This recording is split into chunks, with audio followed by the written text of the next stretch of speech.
नमस्कार। तो आइए सुनते हैं कहानी काबुली वाला, नोबेल पुरस्कार से सम्मानित। लिखा है श्री रविन्द्रनाथ टैगोर जी ने। मेरी 5 बरस की लड़की मिनी से घड़ी भर भी बोले बिना नहीं रहा जाता। एक दिन वह सवेरे सवेरे ही बोली, बाबूजी, रामदयाल दरबार है ना, वह काक को कौआ कहता है। वह कुछ जानता नहीं ना बाबूजी। मेरे कुछ कहने से पहले ही उसने दूसरी बात छेड़ दी। देखो बाबूजी, भोला कहता है आकाश में हाथी सूंड से पानी फेंकता है, इसी से वर्षा होती है। अच्छा बाबूजी, भोला झूठ बोलता है ना? और फिर वह खेल में लग गई। मेरा घर सड़क के किनारे है। एक दिन मिनी मेरे कमरे में खेल रही थी। अचानक वह खेल छोड़कर खिड़की के पास दौड़ी गई और बड़े जोर से चिल्लाने लगी, काबुली वाले, ओ काबुली वाले। कंधे पर मेवों की झोली लटकाए, हाथ में अंगूर की पिटारी लिए, एक लंबा सा काबुली धीमी चाल से सड़क पर जा रहा था। जैसे ही वह मकान की ओर आने लगा, मिनी जान लेकर भीतर भागी। उसे डर लगा कि कहीं वह उसे पकड़ न ले जाए। उसके मन में यह बात बैठ गई थी कि काबुली वाले की झोली के अंदर तलाश करने पर उस जैसे और भी 2-4 बच्चे मिल सकते हैं। काबुली ने मुस्कुराते हुए मुझे सलाम किया। मैंने उससे कुछ सौदा खरीदा। फिर वह बोला, बाबू साहब, आपकी लड़की कहाँ गई? मैंने मिनी के मन से डर को दूर करने के लिए उसे बुलवा लिया।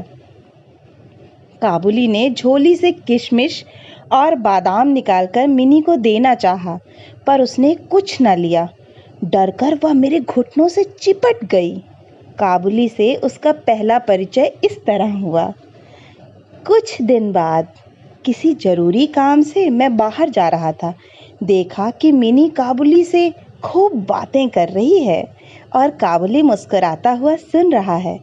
मिनी की झोली बादाम किशमिश से भरी हुई थी।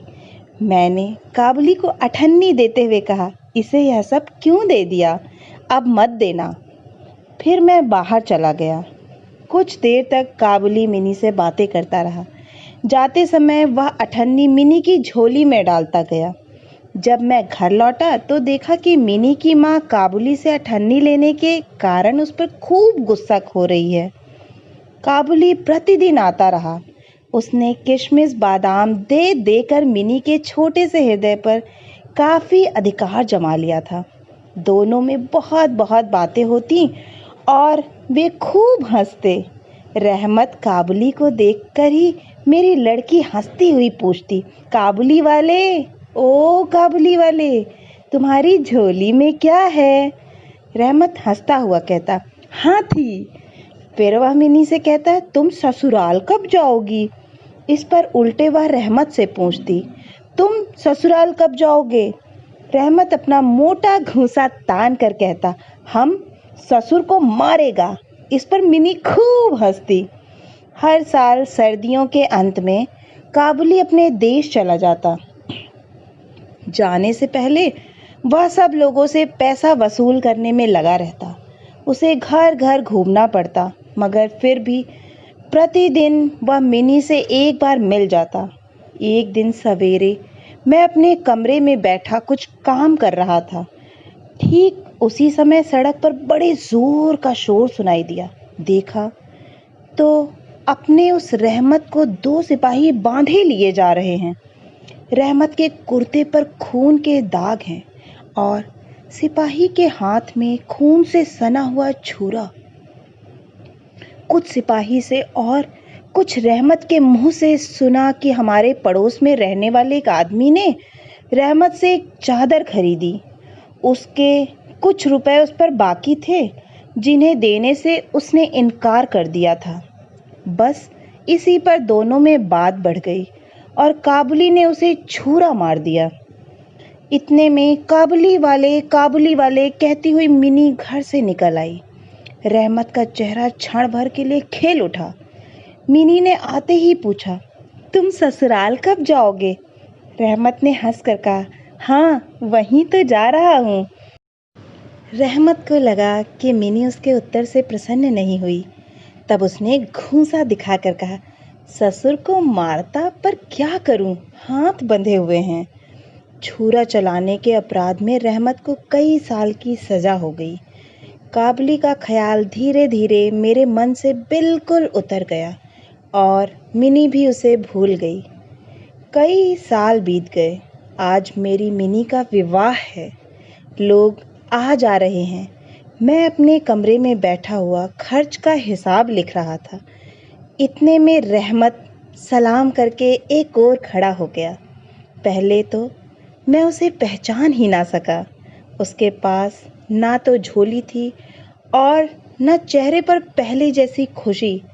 अंत में उसकी ओर ध्यान से देखकर पहचाना कि यह तो रहमत है। मैंने पूछा, क्यों रहमत, कब आए? कल ही शाम को जेल से छूटा हूँ, उसने बताया।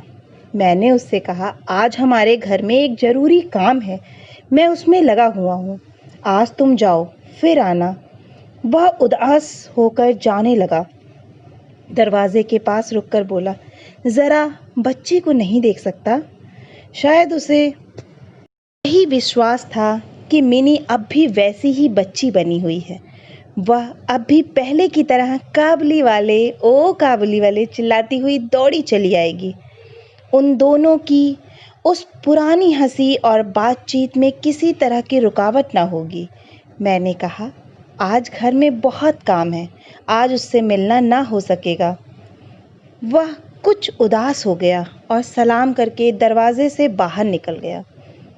मैं सोच ही रहा था कि उसे वापस बुलाऊं। इतने में वह स्वयं ही लौट आया और बोला, यह थोड़ा सा मेवा बच्ची के लिए लाया था, उसको दे दीजिएगा। मैंने उसे पैसे देने चाहे पर उसने कहा, आपकी बहुत मेहरबानी है बाबू साहब, पैसे रहने दीजिए। फिर ज़रा ठहर कर बोला, आपकी जैसी मेरी भी एक बेटी है। मैं उसकी याद कर करके आपकी बच्ची के लिए थोड़ा सा मेवा ले आया करता हूँ। मैं यहाँ सौदा बेचने नहीं आता। उसने अपने कुर्ते की जेब में डालकर एक मैला कुचैला मुड़ा हुआ कागज का टुकड़ा निकाला और बड़े जतन से उसकी चारों तह खोलकर दोनों हाथों से उसे फैलाकर मेरी मेज़ पर रख दिया। देखा कि कागज के उस टुकड़े पर एक नन्हे से हाथ के छोटे से पंजे की छाप है। हाथ में थोड़ी सी कालिख लगाकर कागज पर उसी की छाप ले ली गई थी। अपनी बेटी इस याद को छाती से लगाकर रहमत हर साल कलकत्ते के गली कूचों में सौदा बेचने के लिए आता है। देखकर मेरी आंखें भर आई। सब कुछ भूलकर मैंने उसी समय मिनी को बाहर बुलाया।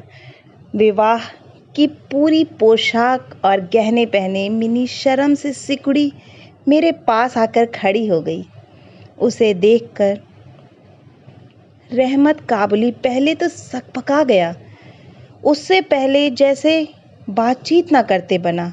बाद में वह हंसते हुए बोला, लल्ली, सास के घर जा रही है क्या?